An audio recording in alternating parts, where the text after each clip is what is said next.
Amém, glória a Deus. Nós podemos orar agora, porque é o que está sentado no trono é o Cordeiro. Seja toda a honra, toda a glória, todo o louvor, que o Senhor é merecedor. Que tudo que Deus fez, e nós vamos estudar isso hoje, foi para o bem do homem. Porque Ele é Deus, Ele é Senhor, Ele é Deus poderoso, Ele é Deus majestoso. Ele não precisa de nada. Ele só precisa do nosso amor, da nossa dedicação, do nosso compromisso. Mas tudo que Ele criou desde o princípio foi por amor a nós, foi por amor ao homem. Então abaixa a tua cabeça e vamos orar. Vamos louvar esse Deus maravilhoso. Pai Santo, Pai querido, nós te louvamos, nós te adoramos. Nós te entronizamos, nós dizemos que Tu és maravilhoso. Tu és conselheiro, Tu és Deus forte, Tu és príncipe da paz, Tu és Deus valente, Tu és o El Shaddai, o Deus todo-poderoso, e que nos ama, Senhor, que nos ama, simplesmente nos ama. E nós te louvamos, te adoramos, te engrandecemos nesta noite. Queremos que o Teu Espírito Santo venha reinar no nosso meio. Meu Deus, que o Teu Espírito Santo venha falar aos nossos corações. Que o Teu Espírito Santo venha convencer do erro, do juízo. Que o Teu Espírito Santo traga o arrependimento, traga a transformação. Nós queremos te louvar nessa noite. Queremos a Tua glória no nosso meio. Queremos a Tua graça, a Tua paz aqui. Pai, acorrenta toda oposição de Satanás. Meu Deus, dê a nós, Senhor, a Tua palavra, porque a palavra vem de Ti, Senhor. Nós te louvamos, meu Deus. Quebra todo o mal, em nome do Senhor Jesus. Amém. Pastora Dei, eu quero dizer que ela fez uma cirurgia de catarata no olho. E por isso que ela não está hoje conosco. Então ela pediu para falar à igreja. Ela está super bem, é uma coisa super simples. É só tirar. O médico falou assim, nossa, mas é demais. Porque já no dia seguinte já estava olhando tudo, vendo tudo. Então, ela pediu que nós estivéssemos aqui. E ela está muito bem, continuem orando por ela. Amém? Ela está lá, deve estar em oração por nós. E nós estamos aqui, o Espírito Santo de Deus está aqui conosco também. Então eu peço que vocês sentem e que vocês abram. Pega aí meu óculos dentro da bolsa. Dentro da bolsa. Eu quero que vocês abram as Bíblias em 2 Samuel 12.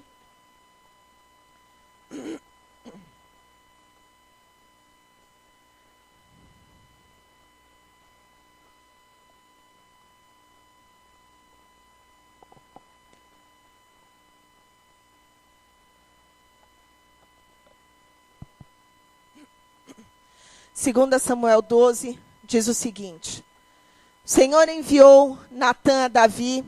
Chegando Natã a Davi, disse-lhe: havia numa cidade 2 homens, um rico e outro pobre. Tinha o rico ovelhas e gado. Todo mundo achou? Ainda estão procurando? Então vamos ler todos juntos, vai lá. O Senhor enviou Natã a Davi. Chegando Natã a Davi, disse-lhe: havia numa cidade 2 homens, um rico e outro pobre. Tinha o rico ovelhas e gado em grande número, mas o pobre não tinha coisa nenhuma, senão uma cordeirinha que comprara e criara, e que em sua casa crescera junto com seus filhos. Comia do seu bocado e do seu copo bebia, dormia nos seus braços e a tinha como filha. Vindo um viajante ao homem rico, não quis este tomar das suas ovelhas e do gado para dar de comer ao viajante que viera a ele. Mas tomou a cordeirinha do homem pobre e a preparou para o homem que lhe havia chegado. Então o furor de Davi se acendeu sobremaneira contra aquele homem e disse a Natã: tão certo como vive o Senhor, o homem que fez isso deve ser morto. E pela cordeirinha restituirá 4 vezes, porque fez tal coisa e porque não se compadeceu. Então disse Natã a Davi: Tu és o homem. Assim diz o Senhor, Deus de Israel: Eu te ungi rei sobre Israel, e eu te livrei das mãos de Saul. Dei-te a casa do teu senhor, as mulheres do teu senhor em teus braços. Também dei a casa de Israel e de Judá. E se isso fora pouco, eu teria acrescido tais e tais coisas. Por que, pois, desprezaste a palavra do Senhor, fazendo o que era mal perante ele? A Urias o Heteu feriste a espada, e a sua mulher tomaste por mulher, depois de o matar com a espada dos filhos de Amon. Agora, pois, não se apartará a espada jamais da tua casa, porquanto me desprezaste e tomaste a mulher de Urias o Heteu para ser tua mulher. Assim diz o Senhor: Eis que da tua própria casa suscitarei o mal sobre ti, e tomarei tuas mulheres à tua própria vista, e as darei ao teu próximo, o qual se deitará com elas em plena luz desse sol. Porque tu o fizeste em oculto, eu farei isso perante todo Israel e perante o sol. Então disse Davi a Natã: Pequei contra o Senhor. Disse Natã a Davi: Também o Senhor te perdoou, e o teu pecado não morrerás.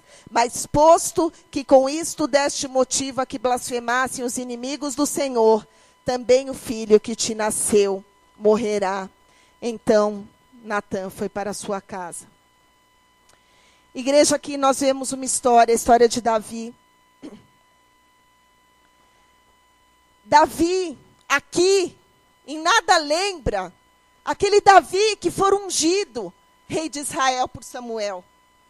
Em nada lembra aquele menino valente, aquele menino temente a Deus, aquele menino que se consagrou para o Senhor, aquele menino que buscava o Senhor. Ali, Davi era um, aqui, Davi era outro.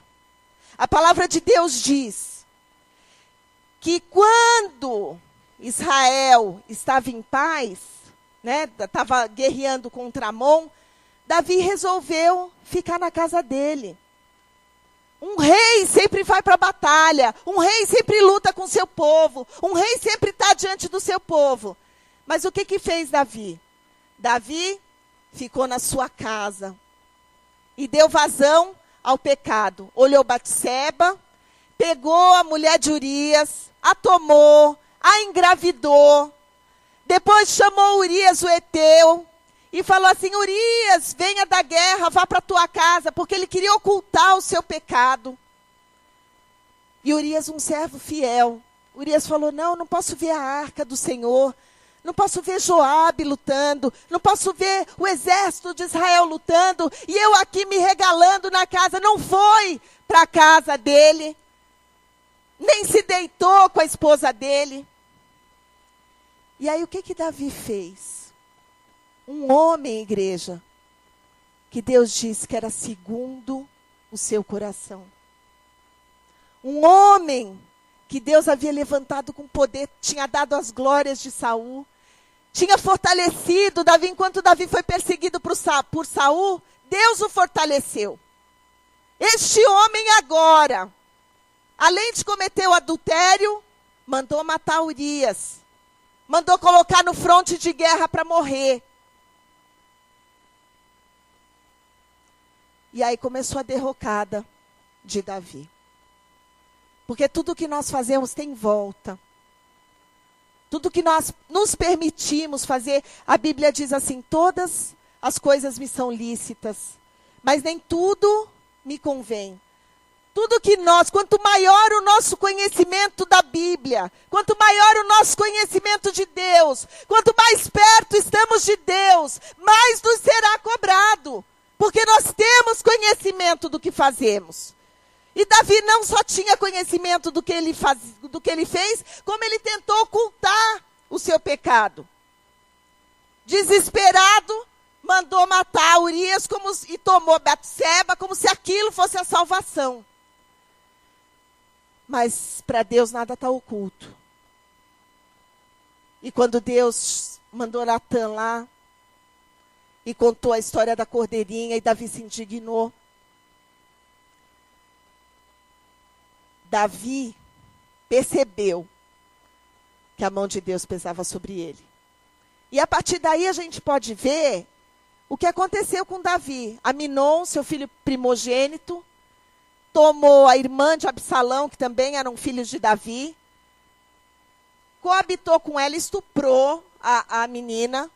Depois Davi não repreendeu o filho, porque a palavra de Deus diz que era o filho a quem ele amava, e ele não repreendeu. Absalão, 2 anos depois, matou Aminon, fugiu, voltou a pedido do pai, tomou o trono do pai, dormiu com as mulheres do pai, para todo Israel ver. E a derrotada, como Deus havia dito, a espada nunca mais sairá da tua casa. A partir de agora, isso vai acontecer. Aí eu me pergunto, né?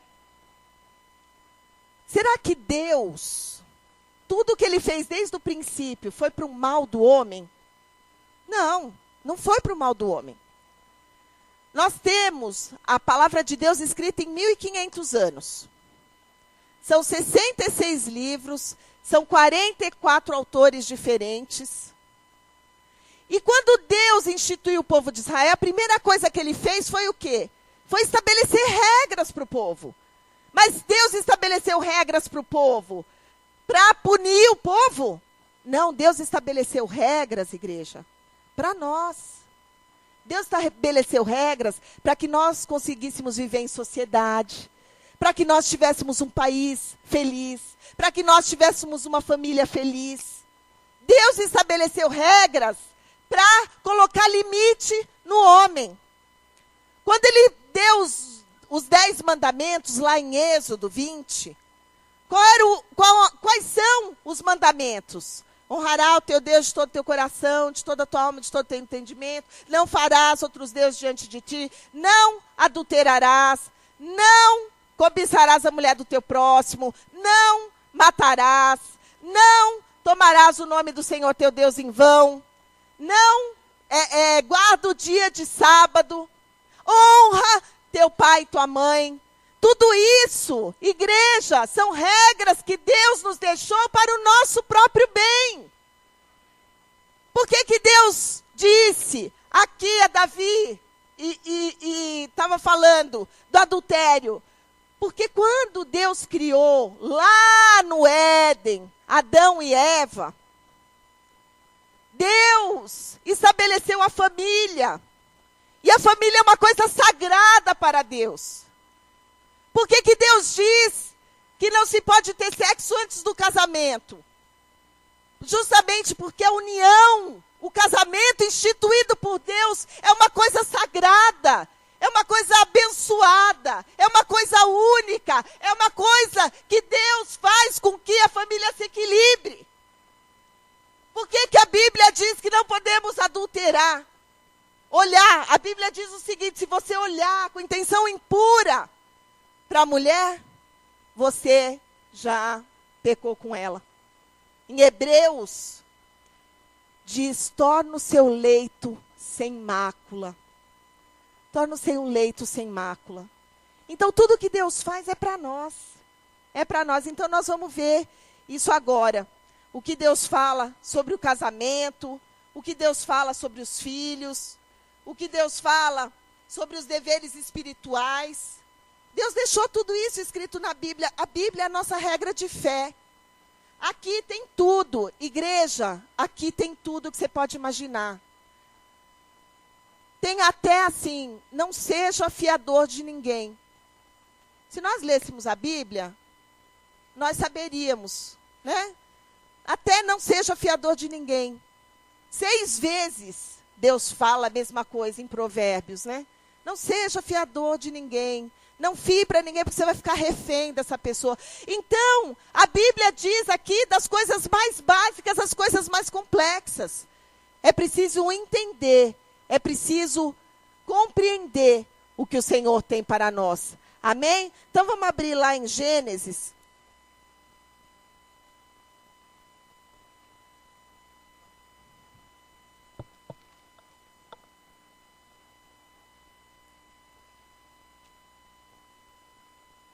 Vamos abrir em Gênesis.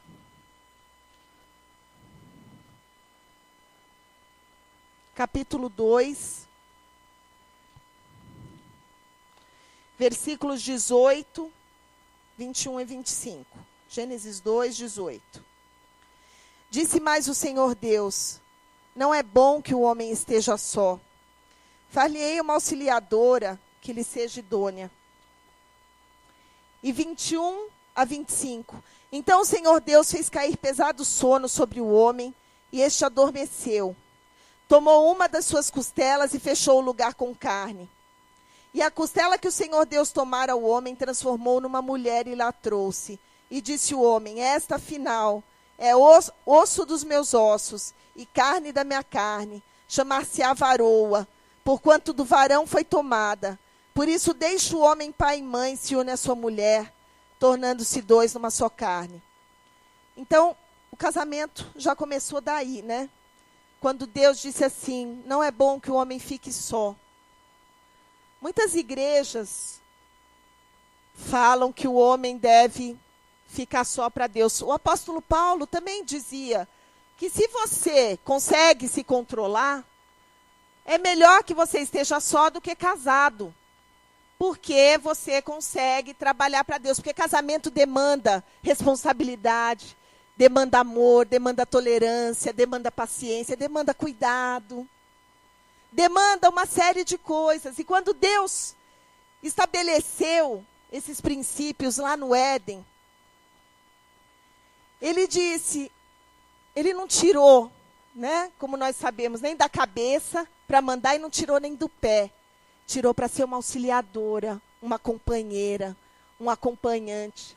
E a Bíblia diz, não é bom que o homem fique só. Não é bom que o homem fique só. Por isso nós precisamos orar. Pedir para que Deus realmente esteja levando a nossa vida a bom termo. Porque não é bom que o homem fique só. Provérbios 18, 22 diz assim: o que acho uma esposa, acho bem, e alcança a benevolência do Senhor. Provérbios 19, 14, nós vamos ler bastante hoje.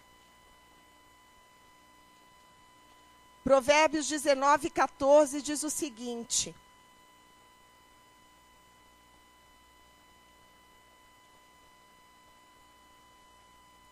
a casa e os bens vêm como herança dos pais, mas do Senhor a esposa prudente. A Bíblia diz em Mateus 10, 16, sede prudentes como as serpentes e simples como as pombas. Outro dia eu estava falando com uma pessoa, e ela falou assim, nossa, você tirou isso da minha mente. Você parece que você leu meus pensamentos. As pessoas trazem para os relacionamentos as suas próprias insatisfações. Seja um relacionamento de marido e mulher, seja um relacionamento de marido, seja um relacionamento de amigo, seja um relacionamento de irmão, de familiar. As pessoas costumam trazer as suas próprias frustrações, as suas próprias insatisfações, as suas cobranças, às vezes as suas carências, às vezes os seus traumas de infância. Mas Deus já deixou tudo para nós. Nós queremos, muitas vezes, cobrar de uma pessoa, da pessoa que nós amamos, cobrar aquilo que a pessoa nem sabe, que a pessoa nunca nem passou pela cabeça. Isso é uma coisa do ser humano. Nós criamos muitas expectativas em relação aos nossos relacionamentos. Até aqui dentro da igreja mesmo. Em relação aos pastores, em relação aos membros. Nós criamos expectativas.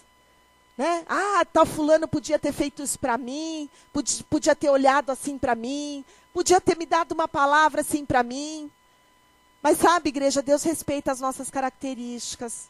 Cada um é de um jeito. E Deus vai nos usar conforme a vontade dEle, conforme Ele quer. Uns são mais assim, né?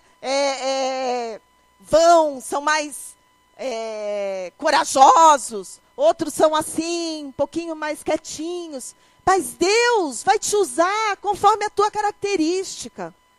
E o que o Senhor não quer é que a gente crie expectativas em relação às pessoas. Criamos expectativas em relação ao marido, ele não faz, pô, é um problema. Criamos expectativas em relação ao pastor, ele não fez, às vezes não se deu conta, é um problema. Criamos expectativas em relação ao irmão, é um problema. Se você quer alguma coisa, vai lá e faça você. Vai lá, tome a iniciativa. Deixe claro para o seu irmão, deixe claro para o seu cônjuge, deixe claro para o seu pastor, deixe claro para o seu filho, deixe claro para a sua filha, deixe claro para o seu patrão. Porque a Bíblia diz, ser prudente, seja simples. Porque vivemos insatisfeitos. Porque nós somos simples, não somos simples. Porque a simplicidade de Deus, sabe o que é, igreja, a simplicidade de Deus? É você estar feliz com aquilo que Deus te deu. Mas normalmente o ser humano nunca está feliz com aquilo que Deus deu. Veja Eva e Adão. Deus deu jardim para eles. Deus estava ali com eles. Deus visitava-os durante a tarde. Mas não bastava. A única árvore que eles não podiam comer era a árvore do conhecimento do bem e do mal. Eles tinham todo o resto. A árvore da vida, né? Eles tinham todas as árvores do jardim, os animais. Mas a insatisfação já vem com o homem. E a Bíblia diz, ser prudente, ser simples como a pomba. Olhe para a sua vida e veja tudo o que Deus te abençoou. Não veja o que você ainda não tem. Não veja o que você ainda não conquistou. Porque quando Deus quiser te abençoar, quando Deus quiser te dar aquilo que você não conquistou ainda, Ele vai te dar, Ele vai fazer. E eu estava falando com essa pessoa, e eu estava falando justamente disso, né? Que outro dia eu estava conversando com o Mateus. E o Mateus, assim, é muito de boa, né? Muito cabeça assim, tá tudo bom sempre para ele, de vez em só não tá quando ele tá com fome, mas o resto o resto tá tudo bem com ele. E eu tava falando assim para ele, falando, pois é, meu filho, a gente tem que aprender a se divertir, a ter as coisas, aquilo que Deus nos dá, estarmos satisfeitos com aquilo que Deus nos dá. Eu falei para ele, por exemplo, se divertir. Você está brincando com um colega jogando bola? É um divertimento. Se você está, sei lá, tocando violão, é um divertimento. Se você está lendo um livro, é um divertimento. A gente não tem que rotular. Eu seria feliz se eu tivesse um emprego tal. Eu seria feliz se eu tivesse um marido tal. Eu seria feliz se eu tivesse morando numa casa não sei aonde. Eu seria feliz se eu tivesse em outra cidade. Não, você tem que ser feliz hoje, agora, com o que Deus tem te proporcionado. Olha à tua volta e vê o tanto que Deus tem te abençoado. É o marido, são os filhos, é a mãe, é o pai, é o emprego. Às vezes não é um emprego que você ganharia, sei lá, o que você achava que deveria ganhar, mas é o emprego que Deus te colocou. E é o emprego que Deus vai te abençoar. Amém? Então a gente vê aqui, por que as pessoas procuram, por exemplo, outros relacionamentos? Por que as pessoas saem das suas igrejas? Por que as pessoas, justamente por causa dessa insatisfação. Nós devemos aprender a respeitar as características das pessoas. Nós precisamos aprender a ouvir as pessoas. Nós precisamos aprender a falar o que nós desejamos e o que nós queremos. Ninguém tem obrigação de adivinhar o que nós queremos, o que nós sentimos, o que nós pensamos. Porque senão seria um bando de vidente. Mas o Senhor quer que a gente coloque a nossa vida no altar. E que a gente seja prudente. A Bíblia diz aqui, em Provérbios, que nós devemos ter o bom siso Deixa eu abrir lá, Provérbios 1, 4.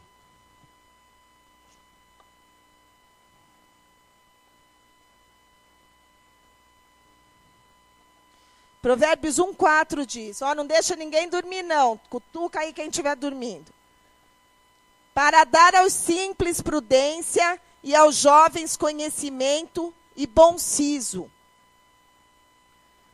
Conhecimento e bom siso. Tudo que nós fazemos tem que ser com bom senso. Igreja, quando a Bíblia fala assim, tudo me é lícito, mas nem tudo me convém, a palavra de Deus está apelando ao quê a você? A você ter o quê? Bom senso. A você ter bom senso. Tudo te é lícito, mas nem tudo te convém. Vamos ver lá. Provérbios 2:11.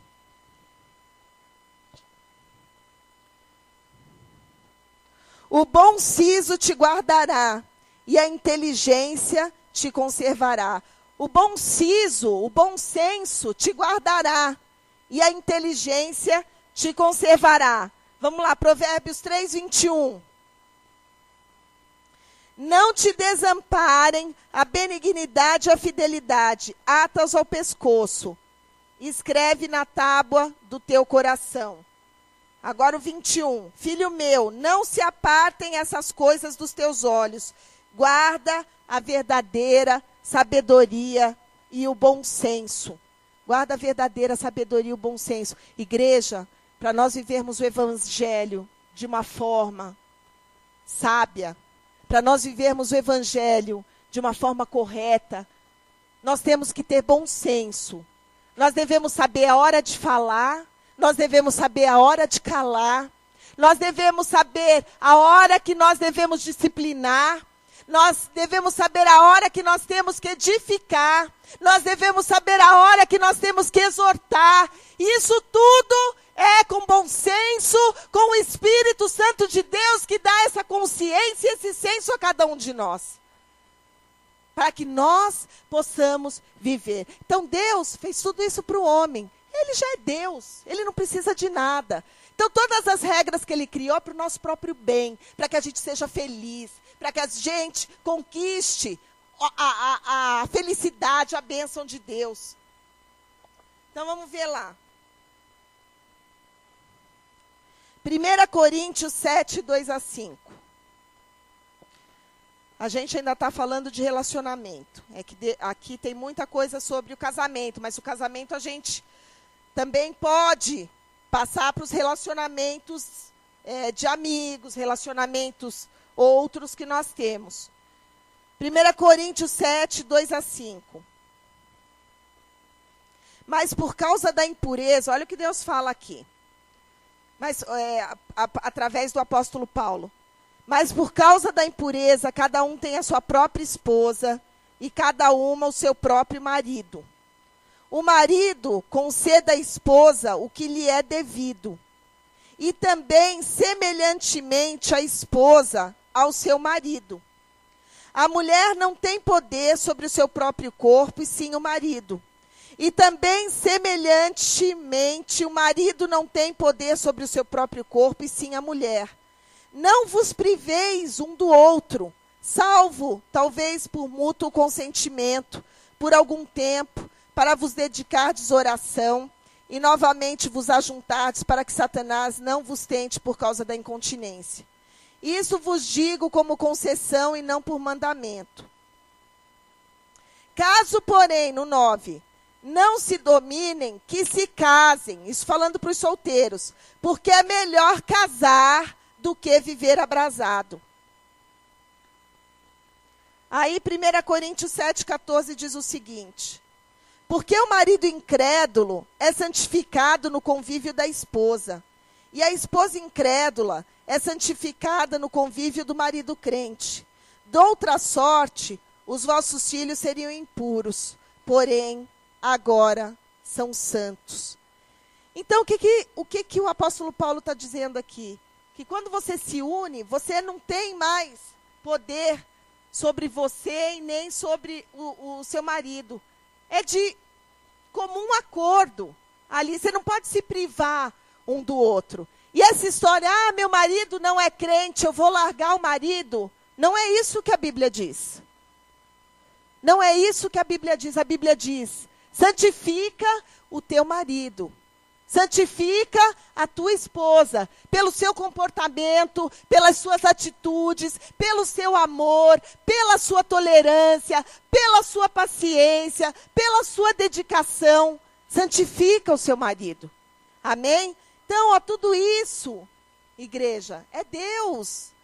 Olha, eu fiquei, quando eu estava lendo essas palavras todas, eu falei, gente, Deus se preocupou com tudo.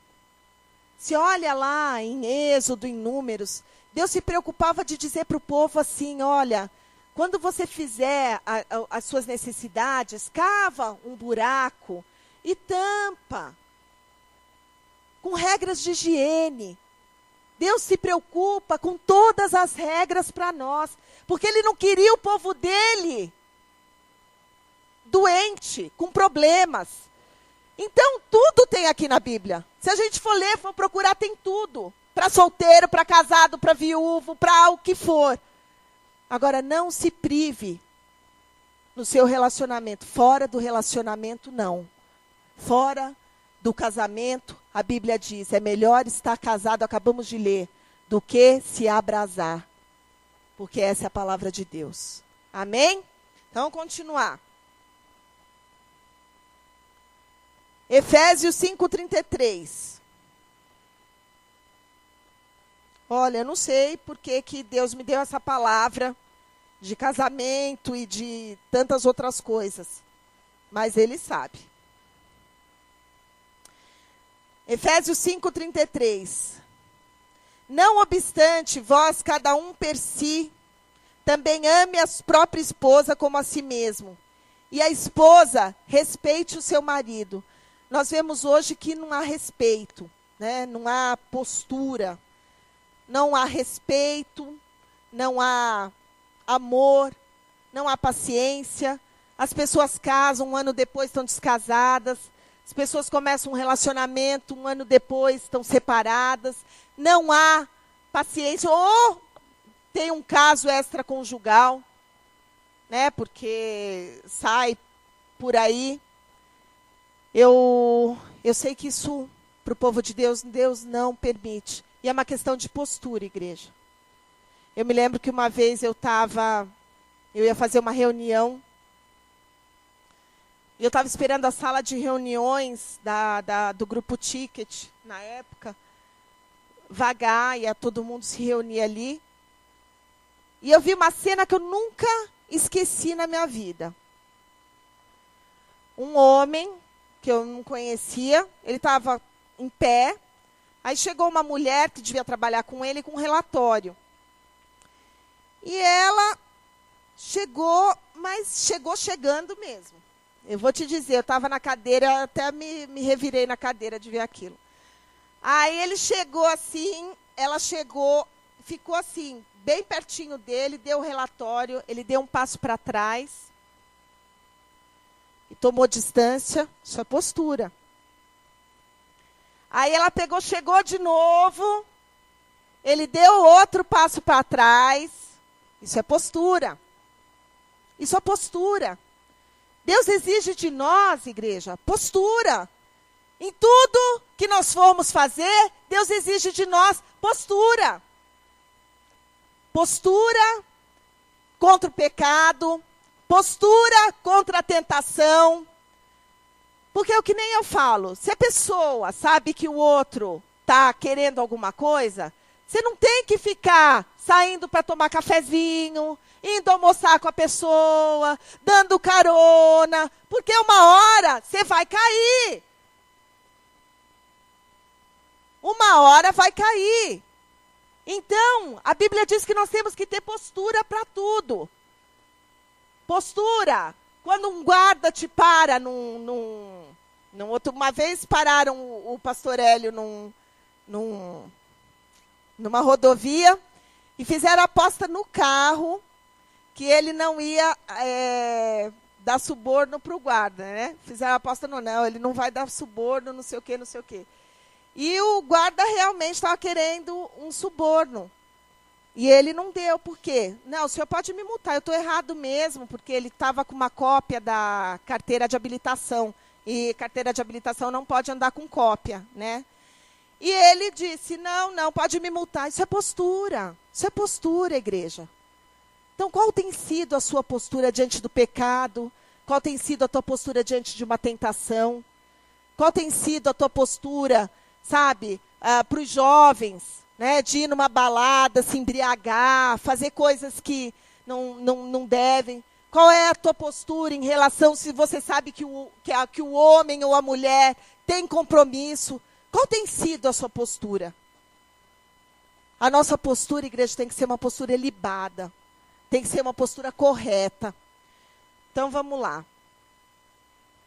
Agora, Deus estabeleceu princípios de autoridade. Então, Colossenses 3:18. Vamos lá.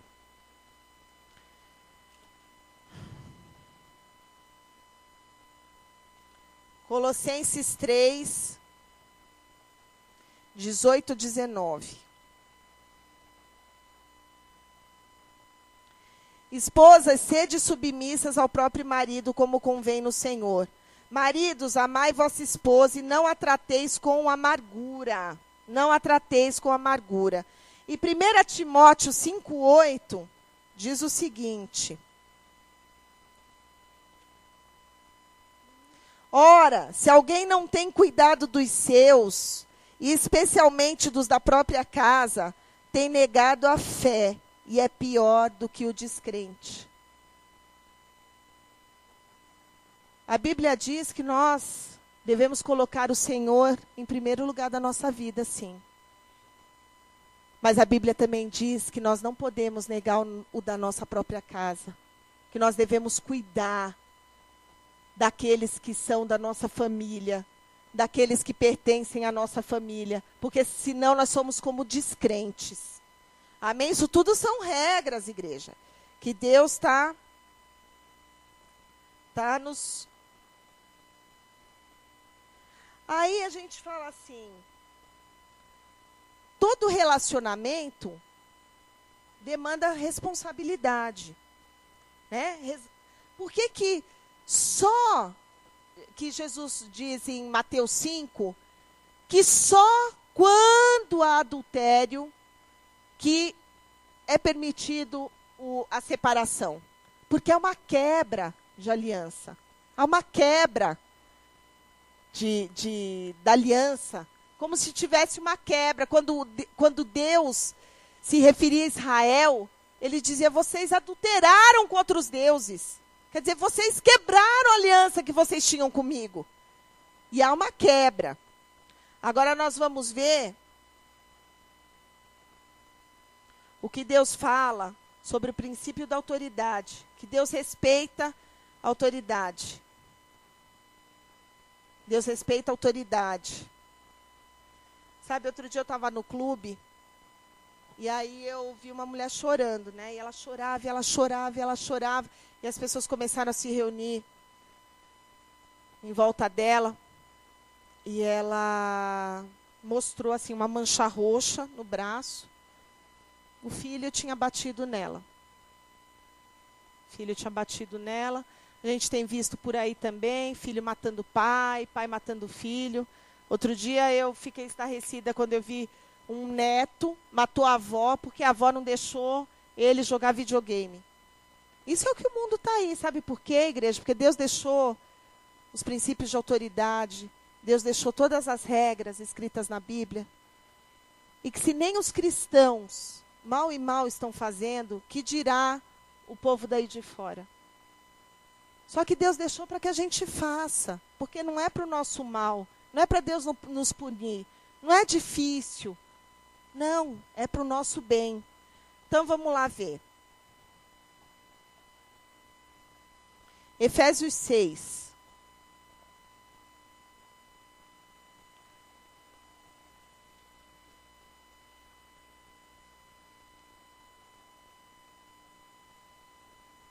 O lar cristão, filhos e pais. Filhos, obedecei a vossos pais no Senhor, pois isso é justo. Honra teu pai e tua mãe, que é o primeiro mandamento com promessa, para que te vá bem e sejas de longa vida sobre a terra. E vós, pais, não provoqueis vossos filhos à ira, mas criai-os na disciplina e na admoestação do Senhor. Eu sempre, quando eu leio alguma palavra sobre filho, eu penso em Daniel, né? O profeta Daniel foi criado amando o Senhor. Ele não foi criado tendo medo de Deus. Ele não foi criado tendo obrigação dos ritos. Ele foi criado amando a Deus. É bem diferente.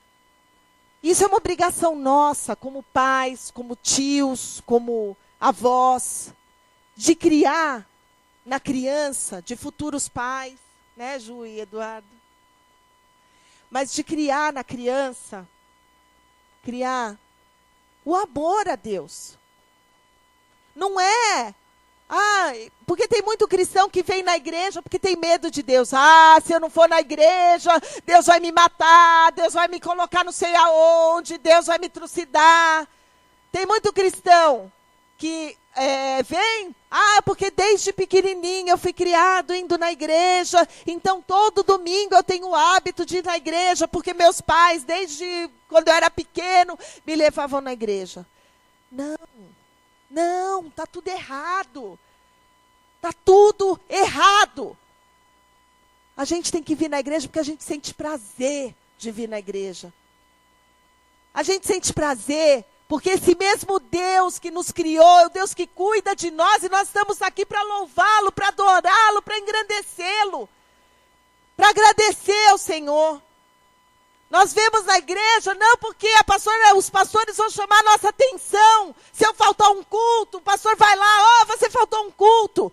Não, eu venho na igreja porque eu quero estar com Jesus Cristo.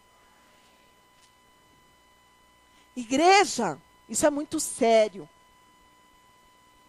Qual é a nossa motivação? Nós temos vindo para a igreja por quê? Porque a pastora vai pegar no teu pé, porque você faltou um culto. Aí quando ela falta, você não vem, porque ela faltou, aí também não vai ter problema. Você vem na igreja para ter uma bênção, porque você tem medo de atravessar a rua e uma bala perdida te pegar. Você vem na igreja porque você tem um problema na família que você precisa consertar ali. Você vem na igreja porque você tem medo de morrer e ir para o inferno. Ou você vem na igreja por amor. Isso faz toda a diferença. Faz toda a diferença. Aí se o pastor vem, se o pastor não vem, você vem. Sabe por quê? Porque você vem por amor. Se o pastor vai pegar no teu pé ou não vai, não faz diferença. Porque você vem por amor. Se você vai morrer amanhã, não faz diferença. Porque você vai morrer com Cristo.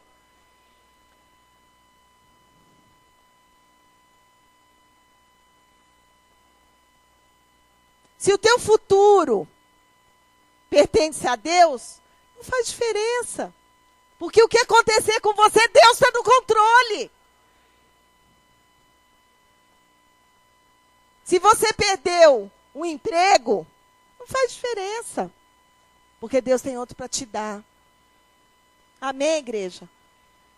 Então eu quero realmente que nessa parte você se coloque diante de Deus de verdade. E veja por que você cultua a Deus. Por que você vai e vem à igreja. Porque lá em 1920 eu aceitei Jesus. Eu aceitei Jesus, sabe, pastor, eu comecei muito bem, eu me sentia bem. Olha, eu tinha força, eu tinha fé, eu me dedicava ao Senhor, eu trabalhava na obra. Aí ficou que nem o rei Davi. Aí foi passando o tempo, tantas guerras, tantas batalhas, tantas vitórias, tantas conquistas, tantas perseguições, tantos problemas. E eu fui acomodando. Eu fui acomodando, eu fui ficando acomodado, como o rei Davi, o exército todo na guerra, e ele lá em casa, no palácio, se regalando, andando para um lado para o outro, andando para um lado para o outro, até que encontrou a sua derrota, que foi Batseba. Então eu quero que você se coloque diante de Deus. E eu quero que você diga, com sinceridade, com transparência. Pode ser hoje, pode ser à noite, eu quero que você pense. Por que você tem vindo à igreja? O que te move? É uma obrigação? Ai, que saco, ai, mais um dia, tem reunião disso, tem reunião daquilo, reunião. Ai, não para mais de reunião, é muita reunião. É muita reunião mesmo, às vezes a gente fica cansado, às vezes eu fico cansada também. Às vezes eu falo, nossa, Senhor, eu queria dar uma descansadinha, porque eu ando correndo muito. Mas sabe, igreja, eu sinto prazer de estar com o Senhor. E é isso que a gente tem que sentir, prazer de estar com o Senhor.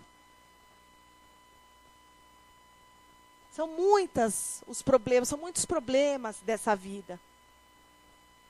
A vida de todo mundo não é fácil. É o ir e vir, é o ter que trabalhar, é o ter que se sustentar, muitos têm que estudar, muitos têm maridos complicados, esposas complicadas. Mas Deus quer postura de nós. Deus quer que nós não mintamos para nós mesmos. Deus quer que a gente coloque, externe todo o nosso coração diante dele. Porque ele conhece o oculto, Davi fez em oculto. Davi tentou consertar ali o erro dele da forma mais propícia que tinha, que era fazer Urias dormir com a esposa dele. Deus não permitiu, porque Deus queria falar com Davi, Deus não queria deixar Davi daquele jeito, do jeito que ele estava, perdido, encobrindo seus pecados. Deus queria que Davi externasse o seu coração a Deus, como ele fez. Quando Natan falou com ele, ele disse, Senhor, pequei contra ti somente eu pequei, Senhor. Não importa se foi Batseba, não importa se o filho morreu, não importa, eu pequei contra ti. Ele externou o coração dele. Davi não estava mais amando o Senhor como ele amava. Aquilo já tinha virado uma obrigação na vida dele. Ele, afinal de contas, ele era rei. Ele era todo poderoso. Ele podia todas as coisas. Ele podia, inclusive, pegar a mulher que ele quisesse trazer, não se importando se era casada, se não era, se deixava de ser. Como Deus falou para ele, não se importando que era a única cordeirinha que Urias tinha, que ele tomava nos braços, que ele tinha como filha. Não se importou. Então eu peço a você que hoje à noite, que você externe o seu coração a Deus, sem medo, e diga, por que eu vou à igreja? É porque eu amo o Senhor? Porque eu tenho medo, porque pegam no meu pé? Que aqui a gente vai pegar mesmo. Já faz parte, característica, hein? Tem que respeitar as características. É aqui, assim, pega no pé mesmo. Ou é porque eu amo a Deus? Porque eu quero o Senhor? Porque eu quero estar com o Senhor? Vamos lá. Filhos, para vocês agora. Efésios 6. Obedecei os vossos pais, pois isso é justo.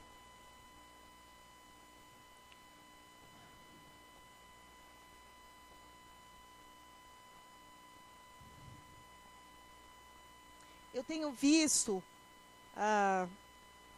estava lendo ali Absalão.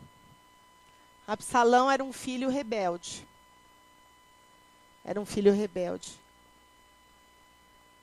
Ele tinha na sua natureza a rebeldia.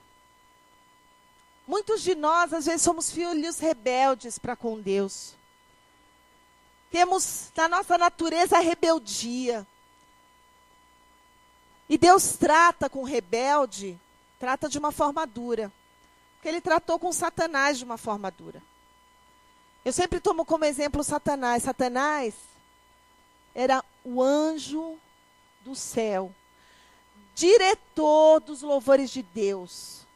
Ezequiel diz que ele andava em pedrarias. Imagina a oponência desse anjo. Era lindo, era maravilhoso, mas era insatisfeito. Não se satisfazia com aquilo que já tinha, com aquilo que Deus havia dado a ele. E ele se rebelou. E Deus teve que jogá-lo fora do céu. E com a rebelião dele, ele levou 1/3 do céu. De anjos puros, de anjos santos. Porque a rebelião é uma maldição. A rebelião numa casa, a rebelião num trabalho, a rebelião numa igreja, a rebelião num povo de Deus, a rebelião contra um líder de Deus. É uma maldição. Porque é a rebelião de Satanás. E a Bíblia diz, filhos, obedecei aos vossos pais. Vossos pais têm experiência. Passaram por muitas coisas que vocês não viveram. Muitas coisas que eles passaram e viveram anteriormente. E já sabem no que vai dar aquilo. Então, filhos, obedecei aos vossos pais. Honra teu pai e tua mãe. Ah, minha mãe é chata. Ah, meu pai é isso. Meu pai é cri-cri. Ai, sabe, não dá um telefonema para o pai, não dá um telefonema para a mãe. Muitas vezes não dá uma... Sai, não fala nada. Volta, não fala nada. A Bíblia diz assim, honra teu pai e tua mãe. Quando eles forem idosos, cuide deles. Isso é dever de todos nós.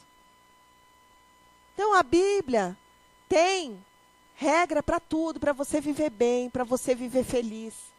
Você pega se você quiser. Honra teu pai e tua mãe para que se prolongue os teus dias sobre a terra que o Senhor teu Deus te dá. Eu vejo filhos que não dão um telefonema para a mãe. Se a mãe morrer, no dia seguinte, uma semana depois, um mês depois, não vai nem saber. Porque é incapaz de ligar e falar, mãe, como é que você está? Você está bem? Pai, como é que você está? Você está bem? Isso é honrar, é cuidar, é amparar, é apoiar, é obedecer. Obedecer é chato, né? Mas é obedecer. É ser contrariado e saber aceitar. Quer um negócio? Os pais disseram não, porque naquele momento eles acharam que era o melhor para a tua vida. Em vez de se rebelar, aceite a correção. Porque por intermédio dos pais, Deus também disciplina. E pais, observai os vossos filhos.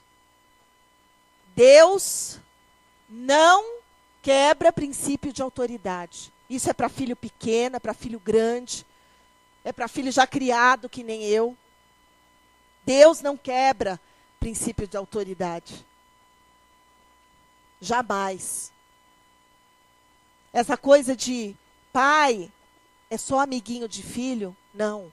É só amiguinha de filho? Não. Pai e mãe são pai e mãe. São amigos também. Mas existe um princípio de autoridade que não pode nem deve ser quebrado. Para o bem da família, para um lar feliz, para um lar equilibrado. Na sua casa, na casa dos pais, manda pai e mãe. Por isso que a Bíblia diz, quando você se une ao seu marido, você deixa seu pai e sua mãe, e você vai ter a sua própria casa. A partir daí, você vai mandar na sua casa. Porque você vai ser responsável por ela. Você vai ser responsável pelos seus atos, pelas suas atitudes, pelas suas escolhas. Mas a partir do momento que você está debaixo da autoridade de pai e mãe, saiba que Deus colocou o pai e a mãe, não foi por acaso. Deus colocou pai e mãe para que nós aprendamos a ir com a autoridade, a respeitar a autoridade. Porque quem não respeita pai e mãe, não respeita a polícia, não respeita professor. A gente está vendo hoje aí, aluno batendo em professor, levanta e bate. Aí você fala assim, foi na escola pública? Não, não foi na escola pública. Foi na escola particular. Levanta e bate na mãe. É desrespeitoso ou desrespeitosa. Quando nós falamos com os nossos pais e nossas mães, nós devemos ter respeito. Respeito. Porque a Bíblia assim nos ensina. Quando você estiver com seu marido, com a sua esposa, você tem que ter postura. Respeito, tolerância, paciência, porque a Bíblia assim nos ensina. Amor. Não se privando um do outro. Porque ele é um bêbado. Santifica ele. Santifica ele pela tua postura e pela tua vida. Porque ela é uma crica, uma louca. Santifica a louca pela sua postura. Pela sua vida. Amém? Eu já estou acabando. Vamos ler os deveres espirituais. Hebreus 13:7. Eu dei um pouquinho de tudo que Deus dá para nós. Os deveres espirituais. Hebreus 13:7-9. Lembrai-vos dos vossos guias, os quais vos pregaram a palavra de Deus, e considerando atentamente o fim da sua vida, imitai a fé que tiveram. O que Deus está falando aqui por intermédio do apóstolo Paulo? Critique os vossos guias, persiga os vossos guias, não obedeça os vossos guias. É isso que o apóstolo Paulo está falando aqui? O que é, igreja? Orai! Orai pelos vossos guias. Se você acha que o seu guia está com algum problema, em vez de criticá-lo, ore por ele, para que Deus o transforme, para que Deus o liberte. Quantos pastores que eram servos altíssimos de Deus, como Davi, segundo o coração de Deus, eu vi cair. Eu posso citar 2 ou 3 aqui para vocês. Pessoas que eram respeitadas, que eram tementes a Deus, que eram pessoas ali firmes. E como Davi se deixaram levar pelo dia a dia, pela vida, e caíram. E muitos se reergueram. E hoje estão em igrejas. Agora a Bíblia diz o quê? Orai pelos seus guias. Orai pelos seus pastores. Você não concorda com a igreja tal? Eu também, tem muita coisa que eu não concordo. Mas sabe o que eu faço? Eu oro. Senhor, abençoa. Porque se está salvando vidas, o Senhor pode transformar a maldição em bênção. Se aquela vida está salvando vidas, isso é o que interessa. Amém? E por último, vou pegar, olha, muita gente aqui. Finanças. Olha o que Deus fala sobre as finanças. Hebreus 13:5.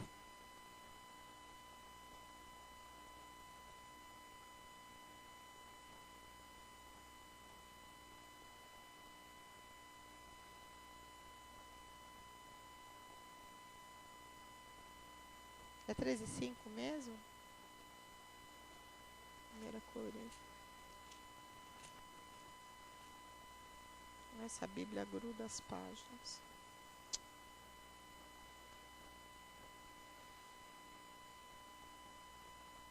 Vai lá. Pastor Hélio, o senhor achou? Lê aí para mim. Hebreus 13:5.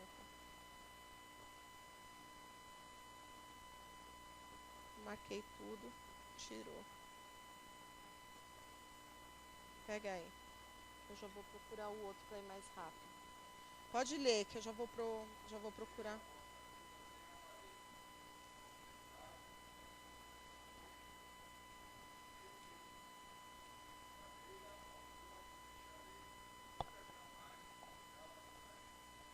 Seja a vossa vida sem avareza, contentai-vos com as coisas que tendes.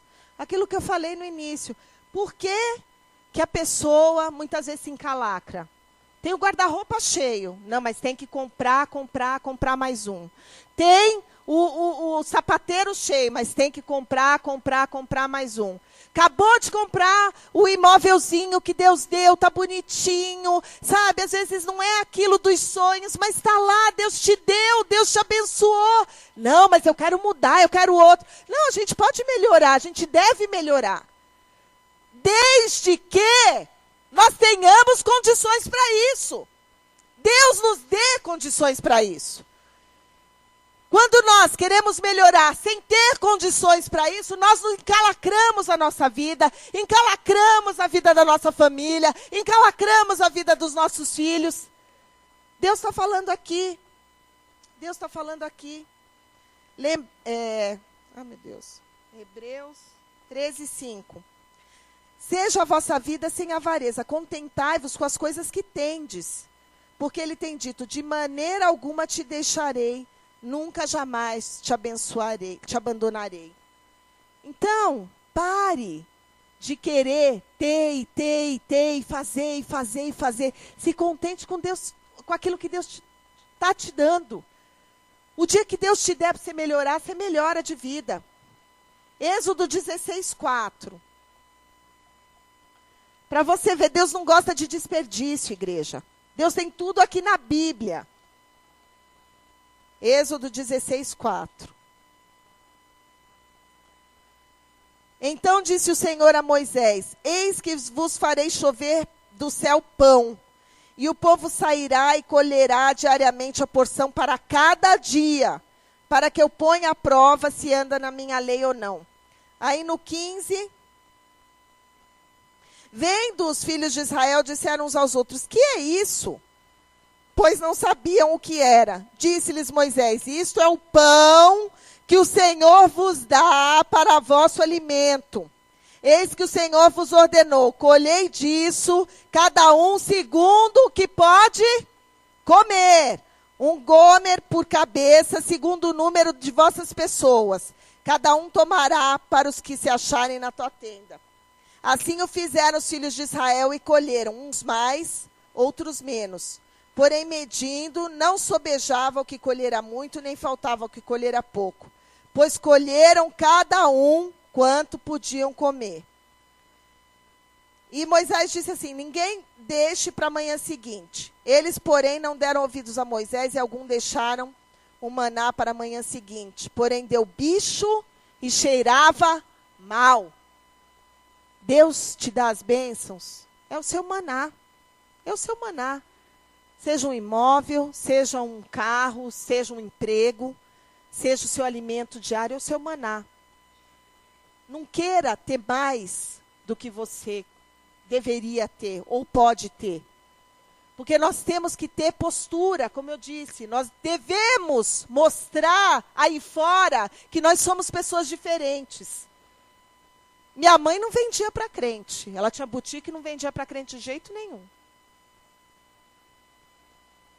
O crente chegava, tem tal peça? Não, não tem. Tem tal cor? Não, não tem. Tem não sei o quê? Não, não tem. Tem não sei o que lá? Não, não tem. Sabe por quê?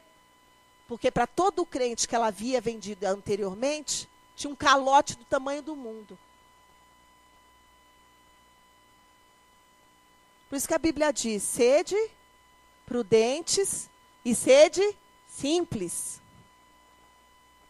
Se eu posso pagar, eu vou lá e pago. Não tem problema nenhum. Não é pecado melhorar de vida. Não é pecado trocar as coisas. Isso não é pecado. Pecado é desperdiçar. O pecado é calotear. O pecado é não dar. A sua imagem está comprometida como cristão. E denegrir a imagem de Deus em você. Isso é pecado. Então, aqui, Deus também fala sobre as finanças. Quando Jesus foi e multiplicou os pães e os peixes, o que ele fez, igreja? Quem é que sabe? Ele recolheu a sobra. Ele não jogou fora. Ele não jogou no lixo. Ele era Deus. Ele podia muito bem mandar multiplicar muito mais. Mas ele não fez. Ele ainda sobrou, recolheu a sobra, porque ele queria deixar como exemplo para nós, dizendo o seguinte, nas entrelinhas: não desperdice a bênção que Deus tem dado a você. Não desperdice a tua bênção financeira, não desperdice a tua bênção espiritual, não desperdice o teu casamento, não desperdice a orientação que Deus tem dado para os seus filhos, não desperdice a tua vida espiritual.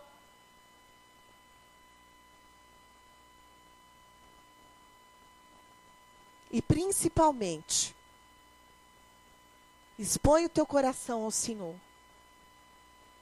E veja com que motivação você está na casa dele. Porque quando a nossa motivação está correta, de amor a Deus, a nossa postura é diferente. E a nossa postura diante do mundo, diante dos amigos, diante das finanças, diante do casamento, diante dos filhos, é outra postura. Amém? Então, vamos levantar. Nós vamos orar. Eu quero cantar aquela Eu Quero Ser, Senhor amado, como um vaso nas mãos do olheiro. E se você quiser procurar qualquer coisa na Bíblia, sobre a mais de você fala assim, não tem isso daqui, tem. Você pode procurar que tem. Qualquer conselho que você quiser para a sua vida, você pode procurar na Bíblia que tem. Amém? Eu quero ser, Senhor amado, como um vaso nas mãos do oleiro. Quebra minha vida e faz-a de novo. Eu quero ser, eu quero ser um vaso novo. Eu quero ser. Eu quero ser, diga isso para o Senhor, Senhor amado, como um vaso nas mãos do oleiro, quebra minha vida, faz-a de novo. Eu quero ser, eu quero ser um vaso novo. Pai Santo, nós te louvamos, nós te adoramos, nós te engrandecemos, Senhor. Porque nós sabemos que a Bíblia é a nossa regra de fé. Todos os conselhos que nós precisamos, Pai, que nós queremos, está aqui. O Senhor deixou porque nos amou. porque o Senhor não precisa de nada disso, Senhor. Mas o Senhor quer que nós tenhamos uma vida plena, uma vida abundante, uma vida de paz, uma vida feliz, uma vida equilibrada. E o Senhor deixou tudo isso para nós. Por isso eu te peço, abençoa o teu povo nessa hora. Que cada um possa sair daqui hoje e fazer uma retrospectiva da sua vida. Expor o coração ao Senhor. Para ver, meu Deus, qual é a real motivação de te servir. E se a motivação estiver errada, que cada um possa voltar. A verdadeira motivação, a motivação de te amar. De aprender a te amar como o Senhor é. De aprender a te louvar. De conquistar o teu coração, meu Deus. Nós te adoramos, nós te engrandecemos. Muito obrigada, Pai. Muito obrigada por essa igreja. Muito obrigada pela tua pastora. Abençoa ela. Toma conta dela. Senhor, em nome do Senhor Jesus. Amém. E nós vamos servir a ceia